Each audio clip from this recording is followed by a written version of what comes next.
Hello, Algebra 2. We're moving on to Chapter 3. And here we are in Section 1, and we are talking about open sentences with two variables. So remember, open sentences can have many answers, but now we're going to have an x and a y. Equations and inequalities such as 9x plus 2y equals 15, y equals x squared minus 4, 2x minus y is greater than or equal to 6 are called open sentences in two variables. The first question is telling us to find 5 solutions of this. 4x plus 3y equals 24. So the first thing I'm going to do is solve for y. To start solving for y, I'm going to subtract 4x over.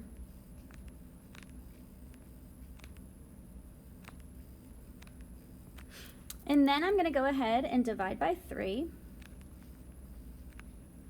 Y is equal to 8 minus 4/3 x. Now, if you notice here, I only did numbers. You can choose your own numbers, so I get that a lot. Like, where did you get these numbers? Well, you can choose your own, but notice that I only chose numbers that are divisible by 3. Because notice right here, I have a fraction with a 3 in the denominator, so they're going to cancel out nicely. If I plug in 0, anything times 0 is 0, so I just get 8. If I plug in 3, the 3's will cancel out. If I plug in negative 3, the 3's still cancel out, but this becomes a plus. If I plug in 6, 3 goes into 6 2 times, and 8 minus 8 is 0. And if I plug in a negative 6, I get negative 2 times 4, which is plus 8, so that's going to be a positive 16. So they're just telling us to find 5 solutions. I could choose whatever numbers I want. Now sometimes they're going to give you numbers for the domain, which is the x, and you will have to find the range, which is the y. All right, Roberto has $22. He buys some notebooks costing $2 each and some binders costing $5 each. If Roberto spends all $22, how many of each does he buy? So I'm going to let n equal notebooks and b equal binders. So notebooks are $2, so 2n. Binders are $5 plus 5b is equal to 22. So I say, hey, let's solve for n here so we can plug in numbers.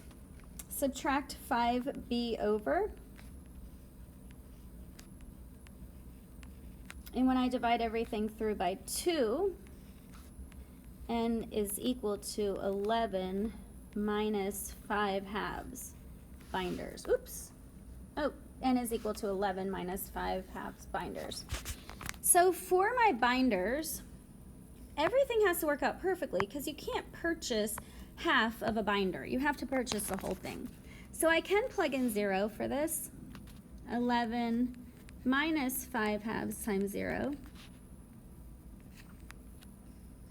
What will that equal? When I plug in 0, it will be 11. Which makes sense because 11 times 2 is 22. And remember, they said we're going to spend $22. I can buy 2 binders. 11 minus 5 over 2. Those 2's will cancel out. So if I buy 2 binders, I have 6 notebooks. Again, because of this 2 in the denominator, I am using numbers that are divisible by 2. What happens if I buy 4 binders? 11 5/2 times 4, that cancels out to be 10. So I can have 4 binders and 1 notebook. And what happens when I plug in 6? 11 minus 5 halves times 6. Well, notice I get a negative number. I can't buy a negative number of notebooks. So notice my solutions are, I can have 0 binders with 11 notebooks. I can have 2 binders with 6 notebooks. Or I can have 4 binders with 1 notebook. And I'm writing that as a solution set. All right, the next one's saying solve. The domain of x is 1, 0, and -2. So if I look at letter A here, I know I'm going to put in 1 and solve. And then I'm going to put in 0 and solve. And then I'm going to put in -2 and solve. Now in this case, I am just lining it up. I did not actually show me solving for y. A lot of times you could just solve for the y and then plug it in. But I'm gonna go ahead and do this. So I'm gonna do this one right here. If I have 3 plus 2y equals 8, 2y equals 5, y equals 5 halves. Well, that wasn't very convenient. So I'm gonna write the answer right up here. So I have 5 halves. All right, let me change colors so you can kind of see. This is going to be 0. 2y equals 8. So y is equal to 4. 4 may be one of my answers as well. And then right here, -6 plus 2y equals 8. When I add 6 over, I get 14. So y is equal to 7. Now, it could be a little easier if we actually solve for y. So in this one, let's do that. When I solve for y, with -3x plus a half y equals 6, the first thing I'm going to do is add the 3x over. And when I multiply everything through by 2, remember you have to multiply everything through by 2, y is equal to 12 plus 3x. And you can make your chart, and they say to put in the number 1, 0, and -2. When I put in 1, 12 plus 3 times 1, that's 15. When I put in 0, 12 plus 3 times 0, that's 12. And when I put in -2, 12 plus 3 times -2, which is -6, will be 6.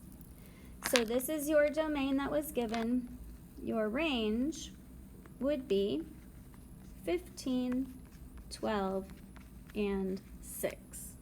The last one I'm going to go over because I want you to see the importance of this. Notice they're giving us the x point. Remember when the x is 0, that is called the y-intercept. So if the x is 0, 2 times 0 plus 3y is 12. What will the y be? Good, y will be 4. And notice they give us, I wanted to highlight that, they give us the y as 0. Remember, if the y is 0, that is called the x-intercept. So the y-intercept is where it touches the y-axis. The x-intercept is where it touches the x-axis. So now, in purple, I'm going to make my y 0. 2 times what is 12? Good, x equals 6. And on this one, they just give us another point. They want us to put 4 in for x. And when I get that, I get 8. And when I subtract 8 over, I get 4. And I guess they gave this to us because they never want us to miss a fraction. So when x is 4, y is 4/3. Wow, that was sloppy. Great job.